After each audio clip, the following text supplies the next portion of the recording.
মাশা ও বিয়ারের ব্যাডমিন্টন খেলা। একদিন সকালে মাশা খুব বিরক্ত হয়ে বিয়ারের বাড়িতে গেল। সে দরজায় ধাক্কা মেরে বলল, বিয়ার, ওঠো ওঠো, আজ আমি খেলব। বিয়ার তখনও ঘুমাচ্ছিল। চোখ মেলেই বলল, মাশা, আজ আবার কি খেলা? মাশা হেসে ব্যাগ থেকে দুটো ব্যাডমিন্টন র্যাকেট বের করল। আজ আমরা ব্যাডমিন্টন খেলব, আমি জিতব, তুমি হারবে। বিয়ার একটু অবাক হয়ে বলল, কিন্তু আমার তো বড় বড় থাবা, র্যাকেট ধরতে কষ্ট হবে। মাশা দুষ্টু হেসে বলল, কোনো সমস্যা না, আমি তোমার জন্য বড় র্যাকেট বানিয়েছি।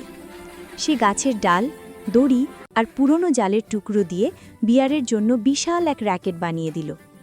তারপর দুজনে জঙ্গলের ফাঁকা মাঠে গেল। পাখিরা গাছে বসে দেখতে লাগলো, খরগোশ আর কাঠবিড়ালিরা চারপাশে উঁকি দিচ্ছে। মাশা জোরে সার্ভ দিল, তাই তো, ধরো। বিয়ার ধীরেস্থুসে এক হাত ঘুরিয়ে শাটেলটা ফিরিয়ে দিল। শাটেলটা এত জোরে গেল যে মাশা প্রায় পড়ে যাচ্ছিল।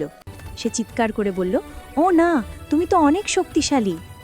খেলা চলতে লাগলো, কখনো মাশা জিতছে, কখনো বিয়ার। একসময় শাটল উড়ে গিয়ে গাছের ডালে আটকে গেল। মাশা দৌড়ে গাছে উঠল।